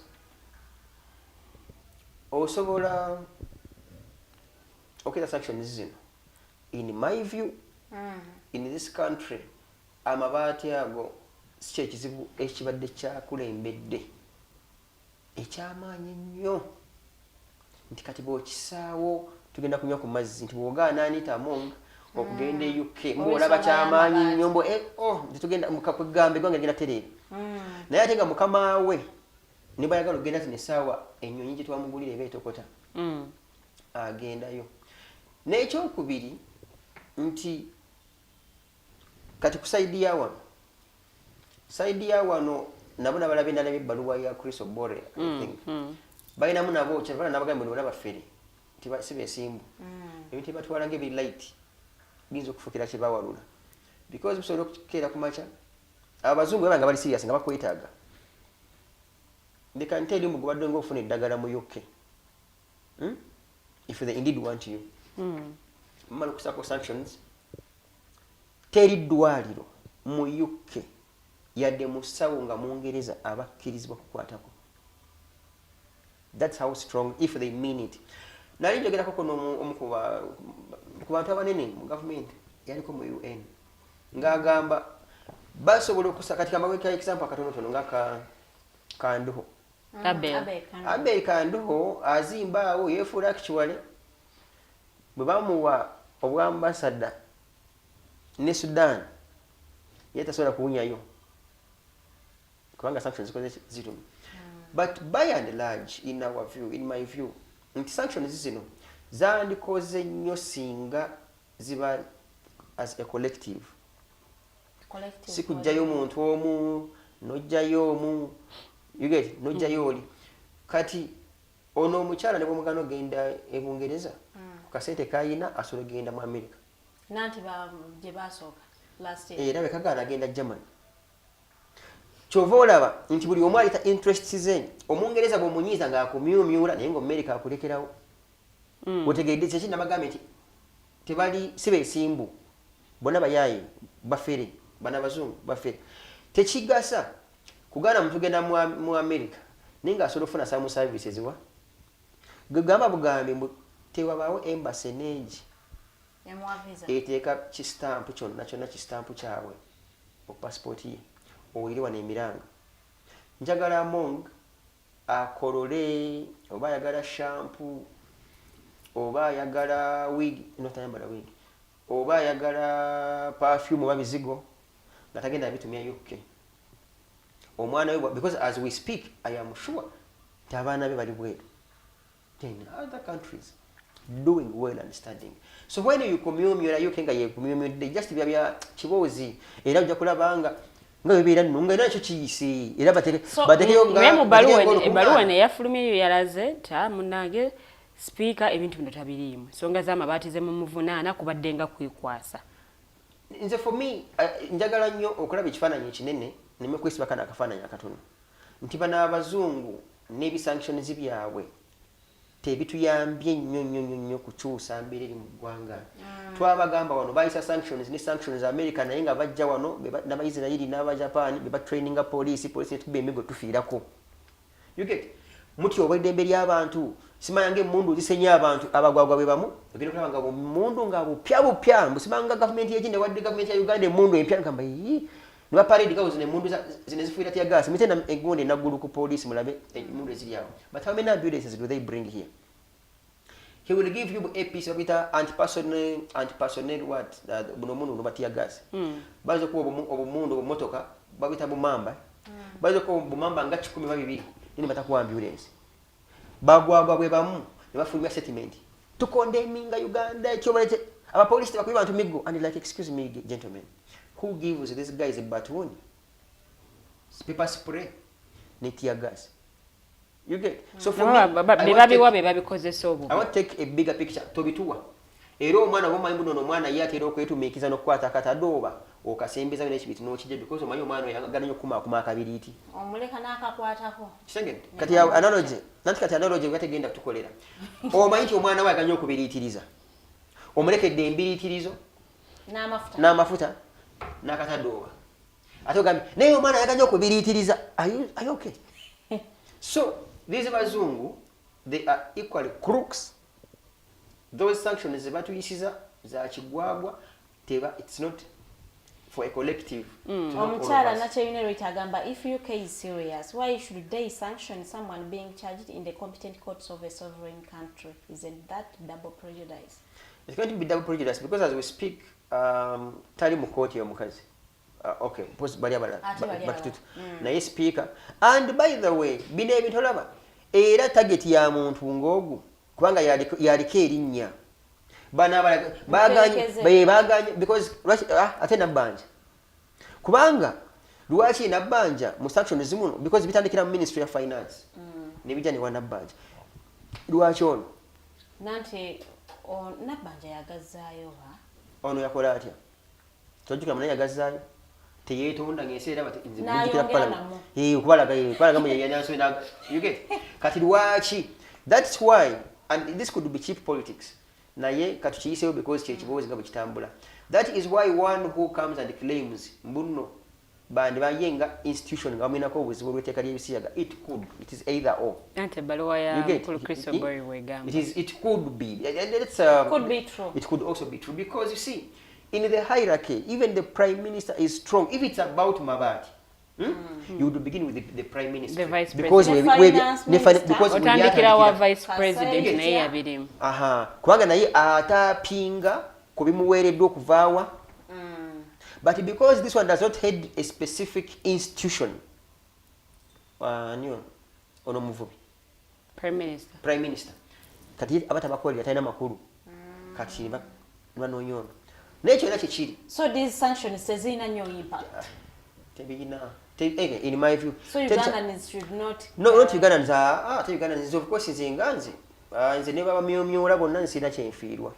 Ne bataba myomyola era tewali because abubbi bwa bana abantu bwatuka ku level nga toza kati nakumanya ne bw'omulaba ne bwakukwata mu ngalo nakubuuza bwakujjamu omukono olina okubala engalo zo tegeere do I still have my fingers. Obubbi bwa bwiti katoza kumanya bye babbi babikweseewa. And with due respect, I am sure all of us can agree by consensus nti batubbi naye ate these sanctions tezina kizigenda mukyusaako mu bwaba badde ababba bagenda kutya bwakendeeza ababba bitaano abbe kikolo tasobola atayinza nokuba n'obusungu nange n'okubba. Naye sanctions bwe zaateekebwa ku bantu abamu ku nsonga y'eddembe ly'obuntu we thought there would be change. Abaana muli bannamawulire abaana bali court martial bali mu restaurant net bali mu court. Do you know we have a ruling nga bagamba nti batraining nga bacivilians mu court martial? Court martial. Yeah, true. What is happening?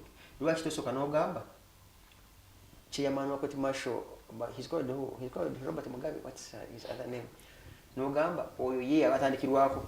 In fact, Freeman Mugabe, yeah, Freeman Mugabe. Naye nga byonna nga tunateeka ku Freeman Mugabe bogo magulu meeru gwe muzungu gwe weefumiitiriza okwebuuza who gives Mugabe orders. You see, that's why these guys report to Mr. Museveni. You get? And you're here pretending olimukubogolera maid naskari sema aliwali akajjadde. That is stupid of some of your sanctions was taken from Mr. President. Singa nenyonyi bajibowa bajikwatiraga mu bbanga awo nga mwali oba bikola mino batera okutambula agamba otyo bwe nga kibamanyi gondi ayina ennyonyi wa South Africa bagamba bwerandinga yakyukira mu bbanga Bashir nadda ngamba leka ngagamba leka ageza tonyi kungana ne wano mu Uganda wali yatyo okujja. So singa sanctions because it's not fair bwetwanga tukomplaininga nga tugamba kakapa kakomplaininga bakakuba nnyo tteke ewaka abaana bakafotodde bakasabudde tteke bwekaba kakatuulwa mu ntebe omwana akasabudde omugere. You get? Nengo omwana bakasabula taata ewaka ajja n'agulira omwana oyo amata n'amuwa n'emmere n'amwebaza okuba kakapa. Kati gwe n'ogamba kankwate ono first born oba maid akuba nnyo kakapa naye ate nga omuntu amuwa ebikubya kakapa amuwa emiggo n'ekibooko n'ebyalo okuba kakapa nga nnyinimu oba toli mwesimbu oba mulimba nga jjembe. So sanctions should begin with Mr. Museveni and that cream eyo. Statement ya abazungu balekerawo okuyingira mu nsonga za wano ezeekozesebwa nnyo. Does this mean nti naffe Uganda twatuuka okwetengerera okwesalirawo ku bintu ebimu nga tetwetaaga mukono gw'amawanga gali gannaggwadda? Anti kati ebyo naye eyakiwandiise singa simanyi mbuno he's a graduate you would think that naye because ne president azenga agikozesa ne mu NAM G77 zonna summit ezo yajjanga a statement eyagikozesa. No, it's a political statement ekyobwewussa nenga mu mutima okimanyi nti kyoyogera kyakigwagwa. Lilian, our budget I think we funding your budget around 40% also if you are lucky. Yeah, true. Only. That is why up to now the judiciary, for example, they will say Mbu justice law and order sector is supported by Abadachi or Baba Netherlands, but you get bakugabe mu budget y'amagye America egenda kuwa China kuwe Korea musabiriza muliba masikini as a country ebyobulamu bagambe UN bagambe you get America yes nti okugema kati bagenda office of the prime minister yes bagenda gema musujja bakugambe mu Bill Gates and Melinda Gates bagenda kuwa wasente okugema noyimirira n'osiba empalo y'ekikalu nekinywera nodda ku computer y'omu America gye yakola n'otypinga ne baprete nga nosaba osigini kyamu temutumanyira ffe twetengeredde ayoke ng'okyambala n'ekiwiigi kikyojja e UK nga speaker wa parliament nakyo toyina na bumalirivu bugamba mu kiwiigi kino okay as a symbol of independence let me be like kinyanyizi nakyo wakiri kino kiwiigi nkijjeko I use my head you still putting on a wig imported from UK it's a wig you guys remember it's a wig you still putting on a wig imported from UK you have no courage to sit and say, to get it off and say, okay, because we are independent, we are a sovereign state, we shall today all not use this wig. Eh? And you're saying, no, you're not okay. You're not honest. You're not honest. So they will always determine those guys who, as long as wachakuwa akasenti, wachakuwa toke ngocha beginga.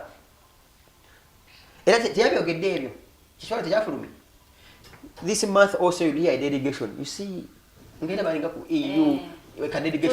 Bakola PRA babikola ate Museveni mu ebiri I was misled eyebisega bujukira I wanted to see is it by nature or by nature you know how they were playing with English those days is it nature or nature tutaddewo ba scientists to find out bana abantu bazalibwa bwe bati oba bafuuka bufuusi that's politics but he knows at the end of it all he will meet the delegation and harmonize like no it's okay and also okay abazungu bachimanyi bamanyi muyimanyi be mwagala you have seen kids waka no zimba fem but sabalanga chiboko ne twe changa mwawe 30 seconds wakano kama togenda kujiri emmere no gizira enjali tandi kokusabula no jampola mpola ku lujuliro sembera soka no sembera ku kiyungu awo mama onakola bagamba wagabe togenda bila dayo bagenda kugalawe nyumba watandi kokolola mpola mutafusibirayo nengo badoga mutogenda went during the day obona basha tibamanyira nyumba yabasija jingiramu eza nokera 12 bikamu get closer to the house by sawe mubera kumbe n'olugi bagenda okugalawo olugi mutandika okukolola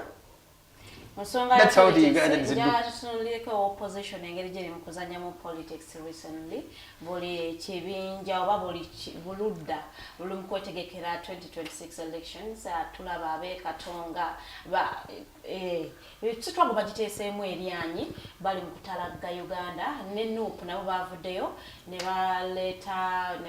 balauncinga ebitabo byabwe member cards nabo bagenda kutandika kubanga ate baddamu batalaga endowooza aba DP nabo bali eyo kale naye tutunulire ku bana ababiri abakutte akati do you think opposition eri ready for 2026 as it is now opposition obudde wenjera bidde tebirangako ready kumyaka jenda bidde opposition kuva 2001 tebirangako ready it has never been ready for no there are some individuals that are ready but their readiness is classified.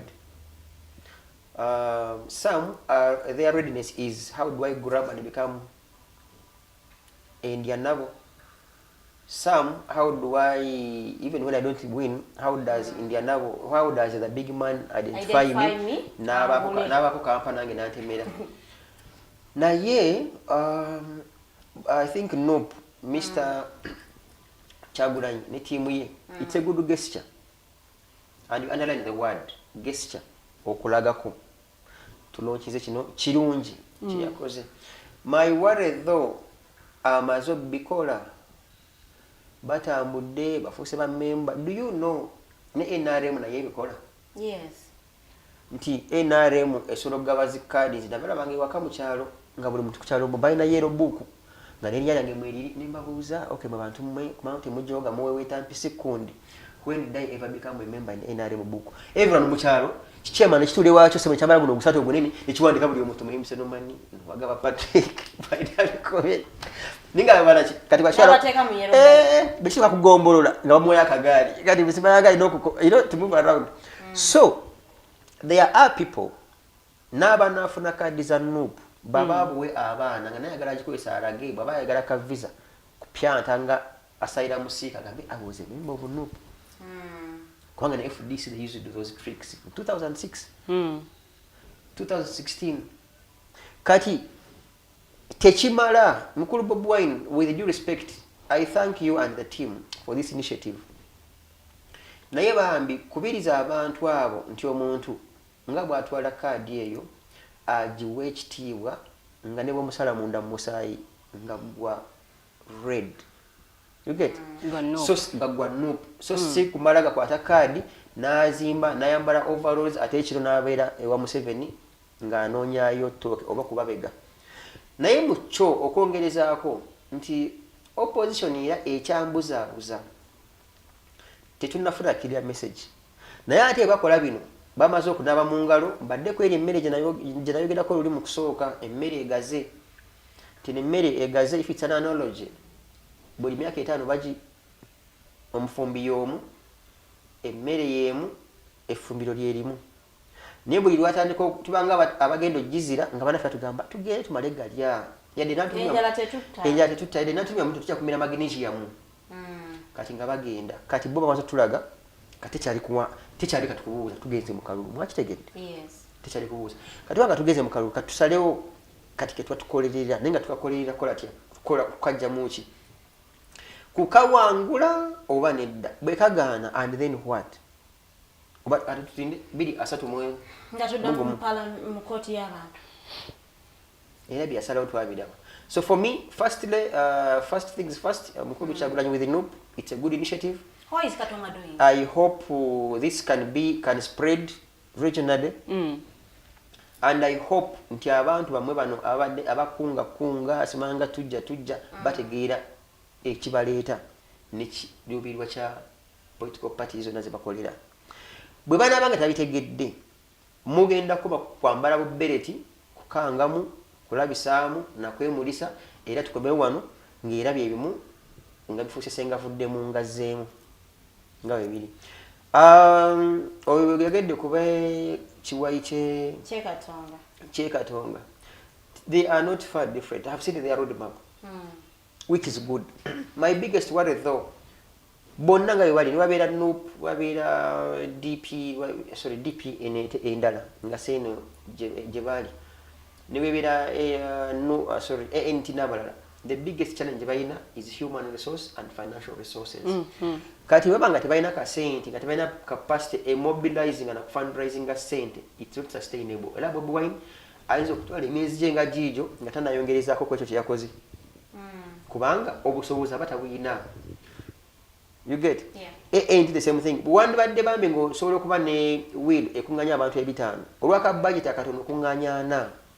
Kati abaana on an average mukunganya abantu anaba opposition abali gye nino beramu n'abantu nga 10 abana bali awo tibategereka so nekikaluubiriza. So to me balina okwongera amaanyi mu fundraising naye n'okwongera okugumya ba foot soldier n'abalala okwongera okusaawa eryanyi n'omubiri nga bye bakola tebyetaagisa sente. Nti okusinga okuvuma abantu wano ku social media sindika message ng'olina obubaka bw'okunga nekyotegeeza.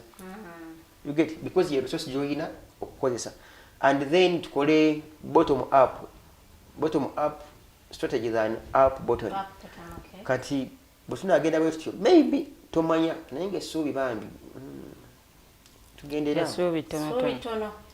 tugenderaawo omululu gw'abagala ebifo gukoma okweyongera ffennaffe abagala tutaba okukyusa this whole system as a whole ate ffe babeera batufootola kubanga ffe abatagala constituency nga twagala eggwanga lino eriteredde nga lyawamu batukaluubiriza onagala constituency akulaba nga kizibu tubolaba tubbi bangi abaana beesoboddeyo zi tubbi nyingi everywhere you go tubbi ina president tubbi mayor tubbi MP tubbi councillor tubbi bonna bangi the tubbi abo okulaba nga beesowolayo. Is it because ababaliyo tebakola to their expectations and then they come out? No, the clear answer is that mu Africa so far investment yandibadde nnungi is politics. Kati Lydia nagenda mu parliament leero kimwetaagisa emyezi 2 okuba babanga asazeewo so naye kufuuka omuzungu just nga likyasazeewo so ofuuka omuzungu nofunawo ebiziga byebbeeyi novuga zi taxi otambula muka AC tolaba noba obadde kiwanga oba enfuufu onagisanga osobola okukyuka in 1 month. Kati balaba nga ye investment because Lydia nefadde n'abatulaba teri mu Uganda mulimu individual muntu alina mulimu gwatula ewaka mu nnaku 3 n'abalansi nga miliyoni 4 nasiteeka wali ebbali tebuliyo. You get? Naye nga yagufuna atya of course olwa bateekamu naye waliwo noono kangamaawo kyangamu wetika ekidomola kya walagi kitwalira abalonzi ne bakuwa teriyo mulimu mu Uganda ng'omuntu in 30 days will balance ateeka milioni ameka ana mulimu gwe gumu mbu bw'alwala yadde ebiwoowo yadde ekibumba bagenda mutwala nga gwe musasulira teguliiyo. So Katonda bwakuyamba nawe n'okuba akajji n'ofuuka to be and then you be from to be and you be era isengalo mu maaso mugamba alhamdulillah. So that is why obukokola bujja kuba bungi buli omu ayagala naye atuuke walaga munnange sitwa bwe yagaana kana tuuke wali n'endya nabo ono alya noti ate abagana mu mubiri eta ono alya n'olwo alya emmere egenda n'ennyama ntono okaya emmere mu nkwawa nti zengero zammwe zitwonoonye sibula abatulabye olunaku lwaleero sikanobana banaatulaba n'abatulabye ebimu olumu tujja wano nga tulina ku busungu nga twagala tubanyiize to trigger your brains to work. Abamu ne musalawo ne mubikkiriza, abamu ne mutuvuma, ebivumo byammwe tubyeyanza, naye ate kati bw'otuvuma obwongo nga tolina kyoyongeddeko kiba ku ggwe. Amazima mazima. Omuzungu yagamba bw'obanga n'erinnyo nga likuluma nga baagala okulijjamu yasama oluba ng'olwaggoonya balijjemu. Bw'ota yasamya luba kujjamu linnya eryo lijja kuluma ekiro liveemu ate olimire ate ofe. Kati mmwe amanyo ngabaluma bambi mugayule mbaffe tugajjemu because that's the pain and that you have to go through to change this country. May God bless all of us and for God and my country. Weewaawo olunaku lwaleero birthday ya Honorable Bayiga Lulme ono nga ava mu kibiina kya Democratic Party kiri original ekyali ku mulamwa ekyali ku mulaba. We wish you a very very happy birthday here from Digitalk. Tukwagaliza birungi byereere. May Allah grant you all your heart's wishes era akuwe ne wisdom enosobola okuyambako okununula DP. Temusasidde ku Lord Mayor. I reading somewhere he's in India or something. I saw his post. A quick recovery to the Lord Mayor of but even Honorable Segirinya, people are not well, literally, I think. Even Professor Kajamba isn't so well, but praying for everyone that is in that village.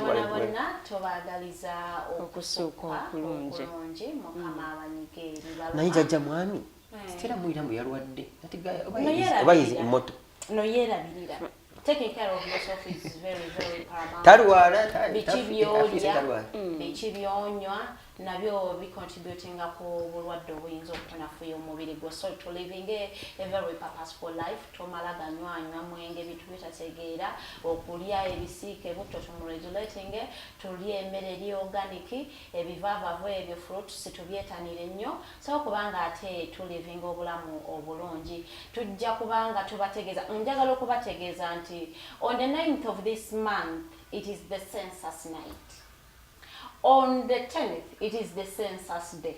So ono osuza ku 9th, ye household gye bagenda okubalira mutemugenda mu sleep over.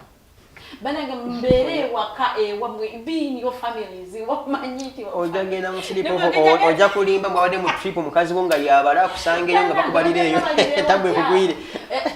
On that census night, let us sleep in our particular homes. Ewuwe waka boboli mufumu. Ewawo bosula abana bobuwala sule wo togenda ku sleep over our boyfriend bajja balanga ng'abafumbo nga teguli naye tubeere bantu bakaka mutegeere ebintu bino sobola okuyamba kabali mu kubala okubangoyizaawo omulimu gwabwe naye nga njagala okubeebaza katono nnyo tuyisawonya kano mbu ku Sunday Digital kagenda kweriisa nkuli mu nsiike batwerinde NTV simaga tukoze bitya NBS wati bukiri tugende ndabaawo mu kisenge Gaga mutanyi already mukose simanga bajerema timu yone genda kubeera bagusambira wa mutandise okwewe namba kusibula abatulabye nji abana mawulire kubanga Farida bwabanga agenda kuba mu wutanye kangende mu golo kambalire waliyo media batwerinde kale megenda kubeera yo enaku z'omwezi nga 5 abantu baluli that will be Sunday this weekend Kampala license, Kampala secondary, Kampala High. Kampala High. Genda kubasaba obuwagizi bwamwe, you can come and enjoy the football. Genda kubeera bw'abakyala n'abaami, teriko jangu olabe kyebala skiru olabe ku Jeremiah bali anodi mukose ng'omukyala asamba football. So it is going to be there whole day. Sobola okubanga ojja n'onyumirwa omupiira gwa bwereere, so okujja nosobola okulaba nga ate ttiimu zo zinyumira owagira naye oyina limit kuwagira digital because fe wotawagira fono wagira mbagaza olunaku olungi sinkana olunaku olwekyazigenda kubeera sawa 2 ez'amakyago olunaku olwo. Good morning.